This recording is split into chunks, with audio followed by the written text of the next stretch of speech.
So, hello everyone, welcome to our online learning platform SP lesson competitive exam. बच्चों हमारी series चल रही है सक्सेस बूस्टर सीरीज जिसमें हम कंप्लीट कोर्स ऑफ फिजिक्स की बात कर रहे हैं। तो आज जो हमारा थर्ड लेक्चर है न्यूटन लॉज ऑफ मोशन में वो है pulley wedge mass system and pseudo force. हमने ब्लॉक मास सिस्टम पढ़ लिया, नॉर्मल रिएक्शन पढ़ लिया था बच्चों। तो आज हम बात करने वाले हैं पुली वेज मास सिस्टम और स्यूडो फोर्स के बारे में। तो इस वीडियो का जो नोट्स है उसका लिंक आपको डिस्क्रिप्शन में मिल जाएगा, आप वहाँ से डाउनलोड कर सकते हो। और अदर चैप्टर के नोट्स भी आप वीडियोस के नीचे जो लिंक है बच्चों वो उससे आप डाउनलोड कर सकते हो। तो अगर आप इस चैनल पर नए हैं बच्चों तो लाइक सब्सक्राइब और शेयर करना है इसको, और पुराने हैं तो लाइक और शेयर करना ही है। स्टार्ट करते हैं। तो सबसे पहले बात देखो बच्चों, पुली मास सिस्टम में आप एफबीडी कैसे बनाओगे।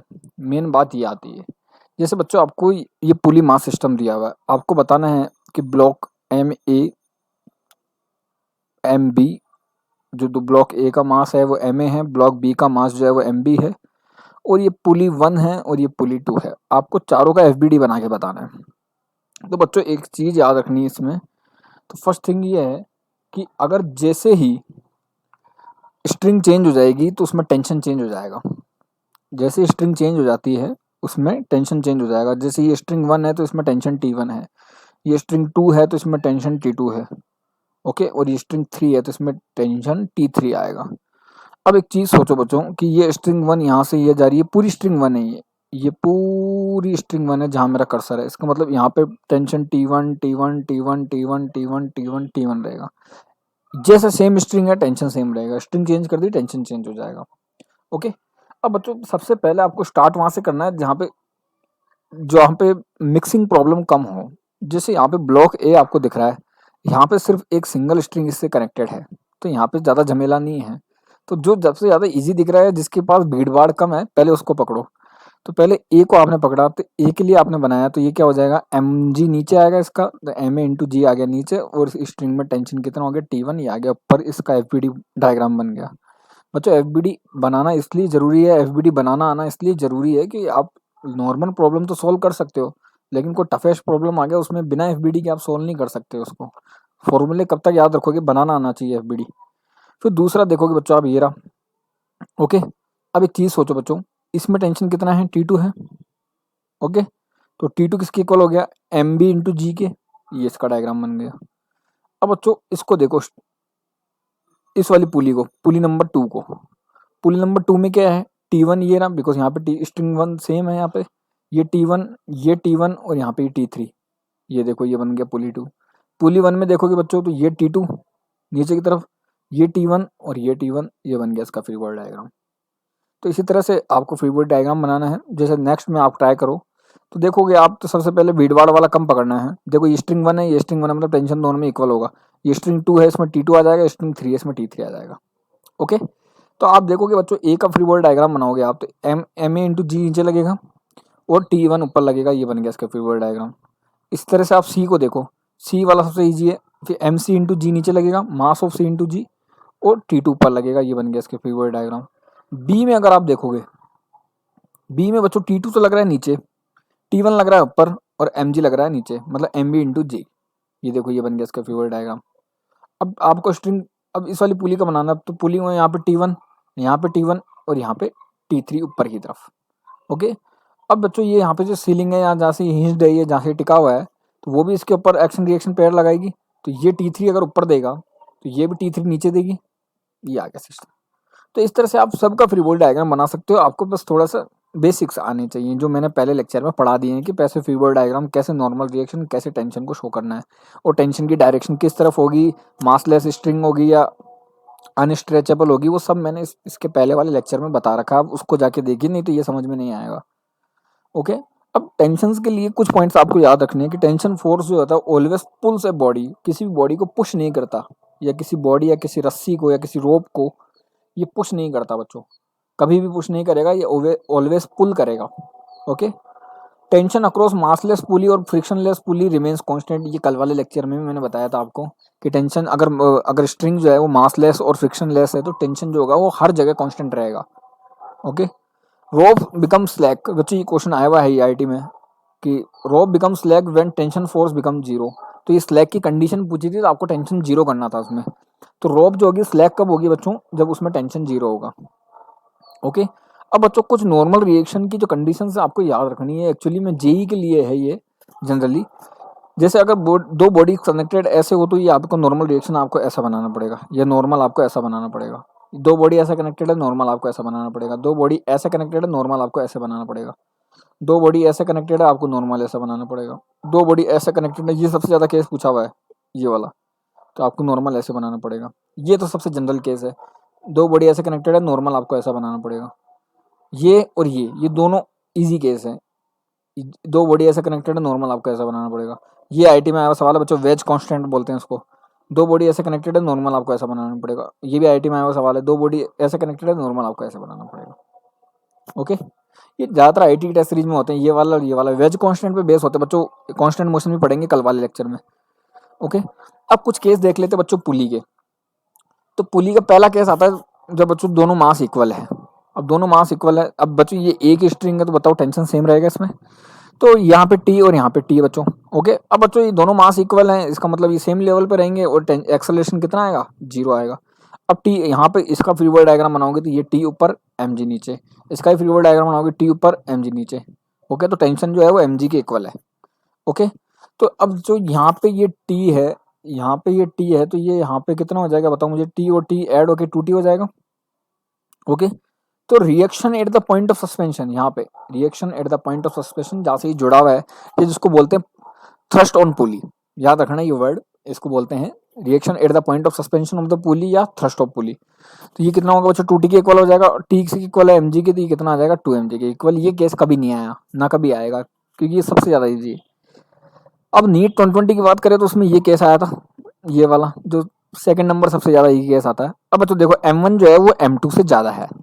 ओके, नीट 2020 का सॉल्यूशन देख सकते हो इसी चैनल पर, यही सवाल था, इसमें m1 m2 का डेटा दिया हुआ था। ओके, और कल बच्चों नीट भी है, तो उसके लिए आपको पहले बेस्ट ऑफ लक एंड अच्छे से तैयारी करके जाना। तो ये टी, अब बच्चों m1 जो है वो m2 से ज़्यादा है, इसका मतलब ये नीचे आएगा ए एक्सेलरेशन से, ये ए एक्सेलरेशन से ऊपर जाएगा। अब ये स्ट्रिंग सेम है तो टेंशन इसमें भी टी रहेगा और इसमें भी टी रहेगा। ओके, तो अगर आप m1 के लिए फ्री बॉडी डायग्राम बनाओगे तो ये नीचे आ रहा है बच्चों, तो ये m1g वाला कंपोनेंट ज़्यादा होगा, तो m1g minus T which is equal to m1 into a करोगे, ये आ गई फर्स्ट इक्वेशन। अब बच्चों ये जा रहा है ऊपर, इसका मतलब टी वाला कंपोनेंट ज़्यादा होगा, तो T minus m2g which is equal to m2a आ जाएगा, ये आ गया। ओके, अब एक्सेलरेशन निकालना है तो आप क्या करोगे, इक्वेशन 1 और सेकंड को आप जोड़ दोगे तो आपके पास एक्सेलरेशन आ जाएगा m1 minus m2 into G divided by m1 plus m2। Okay, अब एक्सेलरेशन निकालने का एक तरीका और है बच्चों। एक्सेलरेशन निकालने का क्या है, नेट पुलिंग फोर्स कितना है। अब बच्चों देखो यहाँ पे m1g है और यहाँ पे m2g है। ओके, तो m1g जो होगा वो m2g से ज़्यादा होगा, तो आप नेट पुलिंग निकालोगे तो m1g में से m2g माइनस करोगे, तो g को ले लोगे तो क्या बन जाएगा m1 minus m2 into g, ये नेट पुलिंग फोर्स आ गया। डिवाइडेड बाय टोटल मास कितना हो गया पुल्ड, m1 प्लस m2, ये देखो आपके पास आ गया एक्सेलरेशन। ओके, अब टेंशन निकालोगे आप बच्चों, टेंशन निकालने का क्या क्या तरीका है, टेंशन निकालने का तरीका है 2 into product of mass divided by sum of mass into g, ऐसे वाले केस में, केवल इसी केस में बता रहा हूँ। तो ये कितना आ जाएगा बच्चों, tension 2 into product of mass m1 into m2 divided by sum of mass m1 plus m2 into g. अब बच्चों अगर जी से आप ऊपर नीचे मल्टीप्लाई कर दोगे तो ये m1g और ये m2g बन जाएगा, मतलब ये w1 w2 हो गया इनका वेट। अब g से नीचे मल्टीप्लाई करोगे तो m1g प्लस m2g बन जाएगा, मतलब w1 प्लस w2। तो ये आपको वेट की फॉर्म में भी पूछ सकता है, ये आपको ध्यान रखना है। ओके, अब बच्चों वही reaction at the suspension on the पुली या थ्रस्ट ऑन पुली पूछेगा तो ये टी और ये टी 2t हो जाएगा।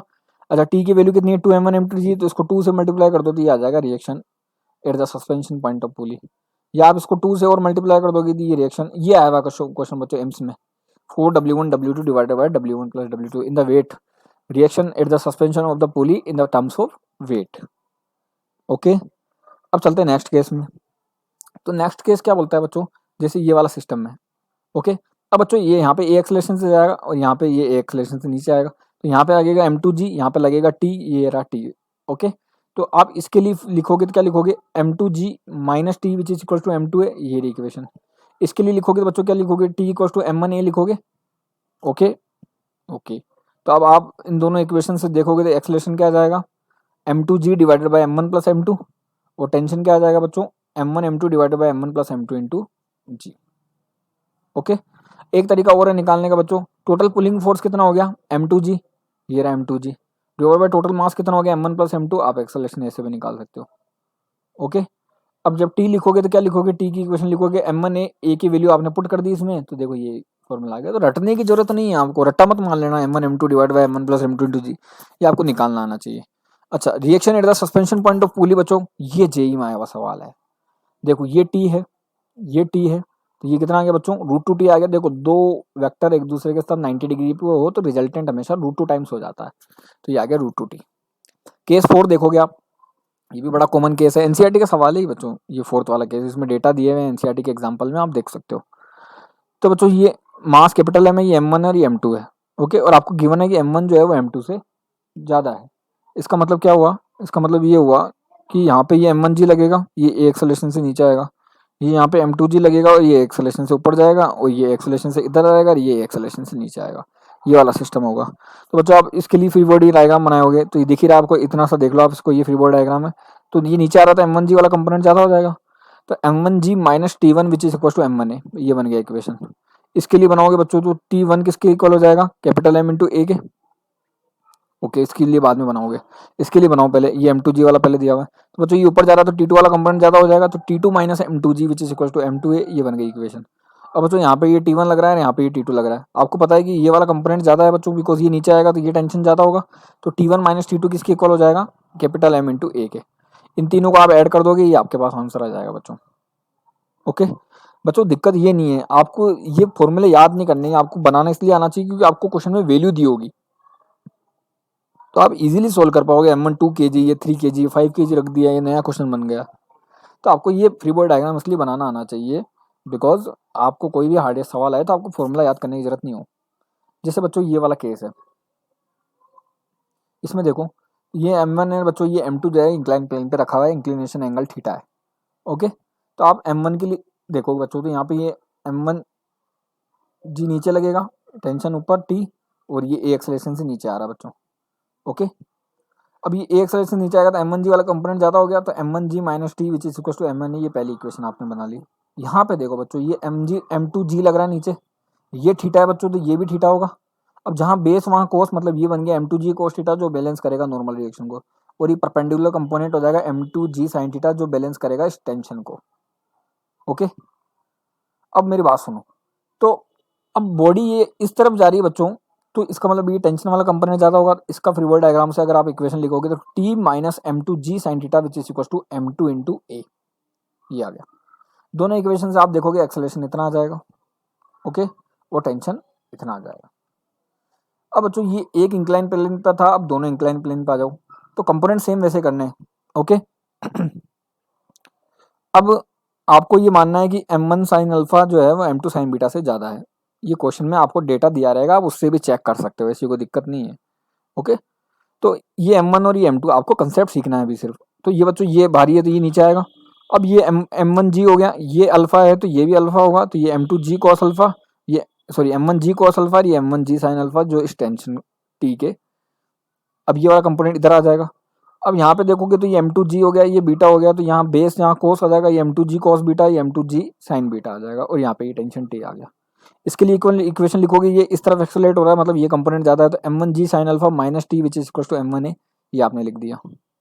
अब बच्चों ये एक्सेलरेशन से इस साइड में जा रहा है, इसका मतलब t minus m2g sine beta which is equal to m2a, ये वाली इक्वेशन बन गई सेकंड। दोनों इक्वेशन को सॉल्व करोगे, आपके पास आंसर आ जाएगा एक्सेलरेशन और t का। इसी तरह से ये वाला केस देखो बच्चों, अब यहाँ पे यहाँ तक तो ये स्ट्रिंग सेम है, लेकिन यहाँ पे स्ट्रिंग अलग हो गई, स्ट्रिंग अलग होते ही टेंशन अलग हो गया। ओके, तो इस m3 के लिए देखो बच्चों, तो m3g नीचे लग रहा है, t2 ऊपर लग रहा है। ओके, तो m3g, अब बच्चों ये वाला पार्ट ज़्यादा भारी हो गया, तो ये एक्सेलरेशन से नीचे आएगा, ये भी एक्सेलरेशन से नीचे आएगा, और ये एक्सेलरेशन से ऊपर जा रहा है, तो m3g बिकॉज ये नीचे एक्सेलरेट हो रहा था, ये वाला कंपोनेंट ज़्यादा, minus t2 which is equal to m3 है, ये बन गया।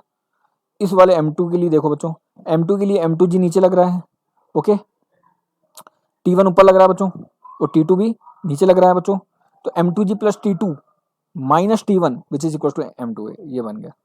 इसके लिए देखो बच्चों, तो m1g नीचे लग रहा है, t1 ऊपर लग रहा है, और ये एक्सेलरेशन से ऊपर जा रहा है, मतलब ये वाला कंपोनेंट ज़्यादा, तो t1 minus m1g which is equal to m1, ये बन गया। तीनों इक्वेशन को सोल्व कर लेना, आप एक्सेलरेशन निकाल लोगे। इस एक्सेलरेशन की वैल्यू इन दोनों इक्वेशन में किसी में पुट कर देना, आपके पास t1 t2 आ जाएगा। सबसे अच्छा क्वेश्चन है बच्चों ये, डीसी पांडे जी की बुक का सवाल है ये। ध्यान से देखो कि इन द, ये गिवन फिगर है, ए बी सी जो है 1 3 और 2 है, मतलब ए 1 है, बी 3 है और सी 2 kg का दिया हुआ है। आपको बताना है the acceleration of the system. Okay, अब इसमें क्या करोगे बच्चों कि अब इसमें वही पहले वाला केस करोगे, इंक्लाइन प्लेन वाला, ये वाला सिस्टम। तो ये आपको यहाँ पे देखोगे आप, तो यहाँ पे लगेगा एम ए इंटू जी साइन 60, यहाँ पे लिखोगे तो M two into G sine 60, दोनों एक ही डायरेक्शन में आएंगे, दोनों ऐड हो जाएंगे। और यहाँ पे क्या लगेगा, एम सी इंटू जी साइन 30। ओके, तो देखोगे आप तो ये एम ए into G sine 60 plus M B into G sine 60, ये तो आ गया इस तरफ, इसका मतलब ये वाला कंपोनेंट ज़्यादा हो गया। अब ये माइनस हो जाएगा, नेट पुलिंग फोर्स निकालेंगे तो एम सी इंटू जी साइन 30। ओके, अब आपने जी कॉमन ले लिया, क्या बन जाएगा, M A plus M B sine 60 minus M C into G sine 30। अब आपने ए बी सी की वैल्यू रख दो, जी की वैल्यू रख दो, साइन 60 साइन 30 की वैल्यू रख दो, आपके पास एक्सल ये नेट पुलिंग फोर्स आ जाएगा, इतना आया। टोटल मास कितना हो गया बच्चों, 3 2 1 कितना हो गया, 6 हो गया। तो एक्सेलरेशन निकालोगे, टोटल फोर्स ये रहा, टोटल मास ये रहा, आपके पास आंसर आ जाएगा। फिर आपको पूछा बच्चों the tension in the strings. Okay, tension in the string पूछी, मतलब एक तो ए और बी के बीच में स्ट्रिंग है उसमें, और एक बी और सी के बीच में स्ट्रिंग है उसमें। ओके, तो ए और बी के बीच में जो स्ट्रिंग है बच्चों वो देखो, ए और बी के बीच में जो स्ट्रिंग है उसके लिए देखो। तो अब यहाँ पे एम ए इंटू जी साइन 60 इधर लगेगा बच्चों, ये रहा एम ए इंटू जी साइन 60, इधर टेंशन लगेगा। अब ये बच्चों ए एक्सेलरेशन से आगे जा रहा है, इसका मतलब एम ए इंटू जी साइन 60 ज़्यादा हो जाएगा। ओके, देखो ये ए एक्सेलरेशन से आगे जा रहा था, एम ए जी साइन 60 वाला कंपोनेंट ज़्यादा हो जाएगा। तो m a g sine 60 minus T one which is equal to m A into a, ये आ गया। तो यहाँ से टी वन निकालोगे तो ये आ जाएगा बच्चों, सबकी वैल्यू पुट कर दोगे, आपके पास आंसर आ जाएगा। बी और सी के लिए बात करें, बी और सी के लिए, बी और सी के लिए, अब बच्चों ये यहाँ पे इधर जा रहा है M B into G sine 60। Okay, और यहाँ पे टेंशन लग रहा है देखो, और यहाँ पे M C into G sine 60 और ये रहा टी टू। आप दोनों में से किसी से भी निकाल सकते हो बच्चों। तो ये एक्सेलरेशन से ऊपर जा रहा है तो टी टू वाला कंपोनेंट ज्यादा हो गया, तो T two minus M c g sine 30 which is equal to m C into a, ये आ गया। तीन, अब इसको यहाँ भेज दोगे, प्लस हो जाएगा, सबकी वैल्यू रख दोगे, आपके पास आंसर आ जाएगा। ओके बच्चों, फिर नेक्स्ट देखते हैं। नेक्स्ट क्या है कि जैसे ये तीन सिस्टम दे रखे हैं आपको, आपको बताना है a one a two a three कितना होगा। एक बार तो 2 mg फोर्स लगा रहे हो, एक बार ये सिस्टम है, एक बार एम और एम देके mg फोर्स लगा रहे हो बच्चों। अब एक चीज सोचो बच्चों, यहाँ पे फोर्स पहले से लग रहा है तो आपको एम कंपोनेंट करने की जरूरत नहीं है। तो ये 2 mg, यहाँ कितना हो गया mg, नेट पुलिंग फोर्स कितना हो गया 2 mg माइनस mg, ये आ गया, डिवाइडेड बाय टोटल मास कितना हो गया m। यहाँ पे मास 2m मत कर देना बच्चों, मास केवल m है, ये कितना आ गया g आ गया। इस तरह से यहाँ देखोगे 2 mg माइनस mg, तो कितना बच जाएगा mg डिवाइडेड बाय 3m, मास यहाँ पे 3m है। ओके, यहाँ पे देखोगे बच्चों तो ये mg तो पहले से फोर्स लगा रहे हो, mg इसका ये हो गया 2 mg माइनस mg, तो बन जाएगा mg divided by total mass कितना 2m, ये हो गया g/2। तो आपको कंफ्यूज नहीं होना, कैसा भी सवाल है, आज अपन सारे तरह के सवाल करेंगे। फिर आता मंकी बनाना प्रॉब्लम। ओके बच्चों, इसको भी आप इजीली सोल्व कर सकते हो पुली मास सिस्टम से। तो a 12 kg monkey climbs in a light rope is shown in the figure. The rope passes over a pulley is and attached to the 16 gram bananas. ये 16 kg दे रखे बच्चों, तो ये 160 न्यूटन हो गया। Mass and friction in the pulley are negligible so that the effect of pulley is only to reverse the direction of the force of the rope. बच्चों actually में पुली का काम ये होता है only to reverse the direction of force of the rope. What maximum acceleration can monkey have without lifting the bananas? अब बच्चों एक चीज सोचो, ये मंकी कितना 12 kg का है, तो यहाँ 120 न्यूटन लगेगा, और टेंशन इन द स्ट्रिंग कितना हो जाएगा टी। ओके बच्चों, अब बच्चों यहाँ पे देखो ये 160 न्यूटन यहाँ, तो इसका नॉर्मल रिएक्शन और टेंशन इसी तरफ है। अब बच्चों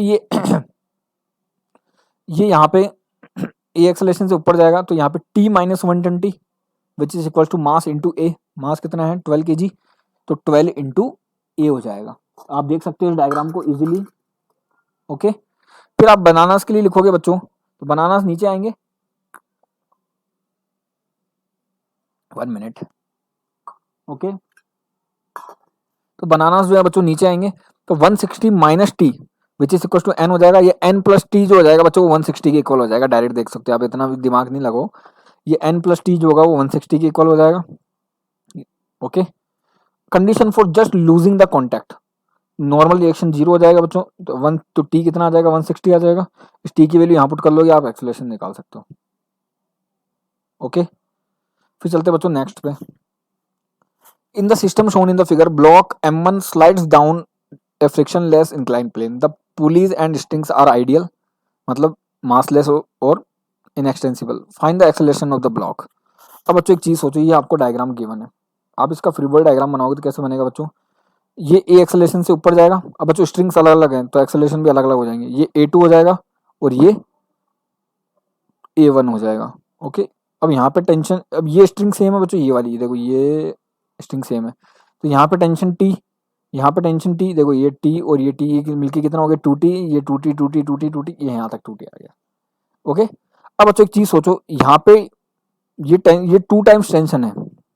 ओके, इसका मतलब यहाँ पे टेंशन जो है, ये A1 जो है ये A2 का कितना टाइम्स हो गया, 2 टाइम्स हो गया बच्चों, बिकॉज यहाँ पे टेंशन 2 टाइम्स हो गया ना बच्चों। आप इसको एक्चुअली में निकालते किससे हैं, ये निकालते कांस्टेंट मोशन से, बट यहाँ पे इतना कांस्टेंट मोशन जरूरी नहीं है, आप जनरली भी देख सकते हो कि यहाँ पे टेंशन जो है वो 2 टाइम्स हो गया, तो यहाँ पे एक्सेलरेशन कितना हो जाएगा, 2 टाइम्स हो जाएगा। मतलब यार जनरली कहें तो A1 जो है वो A2 का 2 टाइम्स है, A1 जो है वो A2 का 2 टाइम्स है।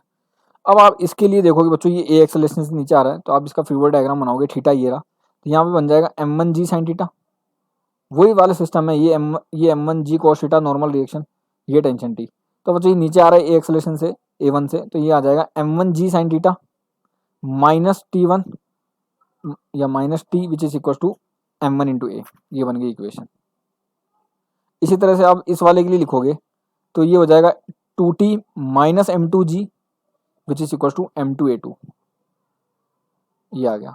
दोनों इक्वेशन को आप ऐड कर देना, आप आसानी से आंसर निकाल सकते हो। ये दूसरे वाले का फ्रीवर्ड डायग्राम हो गया, m2g नीचे 2T ऊपर, जैसा कि मैंने आपको यहाँ बताया था। तो आप इजीली सोल्व कर सकते हो बच्चों, ऐसी कोई दिक्कत नहीं आएगी अगर आपको फ्रीवर्ड डायग्राम बनाना आता है तो। अच्छा, अब नेक्स्ट वाले क्वेश्चन देखो, एक्सेलरेशन ऑफ 8 kg ब्लॉक बताना आपको। तो 8 kg ब्लॉक बताना है, ये यहाँ पे 120 न्यूटन है बच्चों। अब सोचो ये 120 है तो इसमें ये 60, ये 60, ये 60, ये 60 और ये 60, मतलब ये टोटल दोनों मिला के 120 है। या ऐसे सोच लो ये दोनों 120 है तो ये दोनों भी 120 होंगे, तो 120 ऊपर 80 नीचे। ओके, तो टोटल पुलिंग फोर्स कितना हो गया, 120 माइनस 80 कितना हो गया 40, डिवाइड बाय टोटल मास कितना 8, तो 40/8 कितना आ गया 5। फिर आता बच्चों नेक्स्ट प्लेटफॉर्म वाला क्वेश्चन, सबसे ज्यादा फेमस। एक्चुअली इसमें क्या है बच्चों, एक 60 किलोग्राम का पेंटर है जो 15 किलोग्राम के प्लेटफॉर्म पे खड़ा है। A rope attached to the platform and passing over overhead pulley allows the painter raise himself along with platform. To get his start, he pulls the rope down 400 Newton, ये आपको data दिया हुआ है। ये पुल करता है इस थ्रेड को कितने से, 400 न्यूटन से। Find the acceleration of the platform as well as the that of the painter. अच्छा बच्चों एक चीज सोचो, ये आपको एक चीज, ये तीनों अपन निकाल लेंगे, पहले एक चीज ध्यान रखनी है कि note the tension in the string is equal to the force by which he pulls the rope. मैंने आपको कल भी बताया था कि जिस फोर्स से वो उसको खींचेगा उतना ही उस स्ट्रिंग में टेंशन रहेगा, चाहे वो मूवेबल हो चाहे नहीं हो। ओके, तो इसका मतलब ये एक टेंशन T ये रहा, एक टेंशन T ये रहा, और इसका total mass capital M plus small m into g, मतलब 60 + 15 इंटू जी, और ये एक एक्सेलरेशन से ऊपर जा रही है। ओके, अब बच्चों सोचो, तो ये 2T हो गया minus capital M plus small m into G which is equal to total mass into A. Total mass कितना हो गया, capital M plus small m into acceleration कितना हो गया ए। तो यहाँ से आप ए की वैल्यू निकाल सकते हो, सबकी वैल्यू पुट कर दोगे, आपके पास ए का आंसर आ जाएगा। इसी तरह से आप अप्लाइड फोर्स निकालोगे बच्चों। ओके, और डायनामिक इक्विलिब्रियम में क्या करोगे, थर्ड सवाल में क्या करना है आपको घर से करना है। थर्ड सवाल में क्या करना है, इसको जीरो कर देना है, ये एक्सेलरेशन जीरो हो जाएगा। तो ये 2T minus capital M plus small m into g जो होगा बच्चों, ये एक्सेलरेशन ये जीरो होके ये पूरी इक्वेशन जीरो के इक्वल आ जाएगी। ये देखो, तो आप एफ आराम से निकाल सकते हो। फिर आता बच्चों सूडो फोर्स का कंसेप्ट। सूडो फोर्स क्या है, एक्चुअली में क्या है बच्चों, it is a fictitious force on apparent force और a correction force which is used to explain the motion of object in non inertial reference frame. बच्चों इसको अंडरलाइन कर लेना कि सूडो फोर्स अपन कब डिफाइन करते हैं, नॉन इनर्शियल रेफरेंस फ्रेम में। This force always work in the direction opposite to the acceleration of the frame. ये भी आप अंडरलाइन कर लेना कि जहां बॉडी एक्सेलरेट हो रही है उसकी जस्ट अपोजिट डायरेक्शन में काम करेगा ये। And it's magnitude equal to the product of mass of the body and acceleration of the non inertial reference frame. तो मास ऑफ द बॉडी और एक्सेलरेशन कितना है, माइनस ए है बच्चों, क्योंकि इसकी जस्ट अपोजिट डायरेक्शन में आएगा। तो आप सूडो फोर्स कैसे निकालोगे, मास of the body multiplied by acceleration of non inertial reference frame. जैसे बच्चों, और दूसरी बात याद रखनी, सूडो फोर्स कभी भी एक्शन रिएक्शन लॉ को फॉलो नहीं करता। ओके, जैसे बच्चों अगर इस गाड़ी का एक्सेलरेशन जीरो है तो यहाँ पे जो पेंडुलम है ये भी रेस्ट में है, लेकिन अगर ये गाड़ी ए एक्सेलरेशन से आगे जा रही है तो यहाँ पे जो ऑब्जर्वर खड़ा है इसको ये जो है ये पीछे जाता हुआ दिखाई देगा। ओके, बच्चों जैसे क्वेश्चन भी कर लेते हैं, ये नीट में हर बार पूछा जाता है, ये हर बार अगर सूडो फोर्स से कोई सवाल आया तो ये, और सवाल भी यही आता है, tan theta equal to a by g, because ये आपको एसएचएम में भी मिलेगा। ए पेंडुलम ऑफ, बिकॉज ये पेंडुलम से रिलेटेड है, a pendulum of mass m is suspended from a ceiling of the train. अब बच्चों सीधा सीधा सवाल मैं आपको बताऊँ, ये थीटा है, ये अगर ए एक्सेलरेशन से आगे जाएगी तो ये थीटा डिफ्लेक्ट हो जाएगा इस तरफ। अब बच्चों यहाँ पे ए एक्सेलरेशन इधर लगेगा, बिकॉज एम ए वाला, अगर ये एम इंटू ए तो सूडो फोर्स पीछे लगेगा, एम ए का सूडो फोर्स, तो इसका मतलब एक्सेलरेशन ए इधर हो गया, जी इधर हो गया, तो जी इफेक्टिव कितना आ गया, root A square plus G square according to Pythagoras. तो बच्चों सोचो ये एम ए, अब इसका फ्यूचर डायग्राम बनाओगे पेंडुलम का, तो ये देखो ये एम ए इधर है, ये रहा, ओके, ये टेंशन इन द स्ट्रिंग हो गया टी, ओके, ये थीटा हो गया। अब बच्चों जहाँ बेस वहाँ कोस, टी कोस थीटा जो बैलेंस करेगा इसके वेट को, और टी साइन थीटा जो बैलेंस करेगा सूडो फोर्स को। तो टी कोस थीटा जो होगा वो एम जी के इक्वल हो गया, T sine theta M A के इक्वल हो गया, दोनों का रेशियो ले लो 2/1 कर दो इक्वेशन को, आपके पास tan theta equal to a by g आ जाएगा। अब आपको टेंशन इन द स्ट्रिंग निकालना, तो क्या रखोगे, मास इंटू टोटल एक्सेलरेशन या मास इंटू जी इफेक्टिव, जी इफेक्टिव कितना आ जाएगा, root A square plus G square. इसी तरह से बच्चों आप ये वाला कंसेप्ट भी देख सकते हो, ये भी नीट में आया हुआ 2017 में शायद। A block of mass m is placed on a wedge which is moving with acceleration, ये AEEE 2002 में भी आया हुआ है। The block is at rest with respect to wedge, okay. तो अब ऑब्जर्वर, अब बच्चों ऑब्जर्वर चाहे ग्राउंड पे हो चाहे ऑब्जर्वर वेज पे हो, टेन थीटा उतना ही आएगा, या एक्सेलरेशन उतना ही आएगा, पहली बात तो आपको ये ध्यान रखनी है। बस आपको कुछ नहीं करना है, इसका फ्री बॉडी डायग्राम बना के आपको फोर्स जो है वो बैलेंस करना है, और कुछ नहीं करना बच्चों। तो आप चाहे एक्स एक्सिस में फोर्स को बैलेंस करो चाहे वाई एक्सिस में बैलेंस को फोर्स करो, आपके पास आंसर ये आएगा सेम टू सेम। फिर चलते बच्चों नेक्स्ट केस पर, distribution of tension in the string. बच्चों अगर जैसे ये टेंशन टी है, तो इस स्ट्रिंग में यहाँ पे ये 3 में डिवाइड हो रहा है, तो T/3 T/3 T/3 हो जाएगा। जैसे ये टी है और टी है, तो यहाँ पे ये कितना हो जाएगा बच्चों, 2T हो जाएगा। जैसे ये टी और ये टी है, तो ये 2T हो गया, ये 2T, फिर दो स्ट्रिंग में डिवाइड हुआ टी और टी, फिर यहाँ पे टी और ये टी मिलके क्या बन जाएंगे बच्चों, 2T हो जाएगा। जैसे ये टेंशन टी है, ये टेंशन टी है, थीटा एंगल पे बच्चों, तो जहाँ बेस वहाँ कोस, ये टी कोस थीटा, ये टी कोस थीटा, दोनों एक दूसरे की अपोजिट डायरेक्शन में कैंसिल आउट कर देंगे, ओके। तो ये टी साइन थीटा और ये टी साइन थीटा, ये दोनों परपेंडिकुलर कंपोनेंट आ गए। जो ये इसमें टेंशन कितना हो जाएगा, दोनों को ऐड कर दो, 2T साइन थीटा, ओके बच्चों। लास्ट केस आता है किसका, सूडो फोर्स का। इसमें बच्चों फ्री फॉल कराने के लिए बोल रहा है, ये फ्री फॉल में नॉर्मल रिएक्शन शुड भी 0 हो जाएगा। अब उस वाले क्वेश्चन में जो पहले वाला था, इसमें नॉर्मल रिएक्शन 0 रख देना, आपका आंसर आ जाएगा A equals to G/10 theta या G cot थीटा, ओके बच्चा पार्टी। तो कल अपन बात करेंगे बच्चों कांस्टेंट मोशन पे, तो please stay tune on the channel. और नीट के पेपर का सॉल्यूशन भी आपको इसी पे मिल जाएगा, फिजिक्स का मैं डाल दूंगा कल वाले पेपर का। कल जैसे ही 5 बजे पेपर फ्री होता है बच्चों, 8-9 बजे तक या परसों मॉर्निंग में इसका सोल्यूशन इस पर अपलोड हो जाएगा। तो प्लीज़ स्टे ट्यून रहिए इस चैनल पे और लाइक सब्सक्राइब कीजिए। Thank you, best of luck for your NEET exam.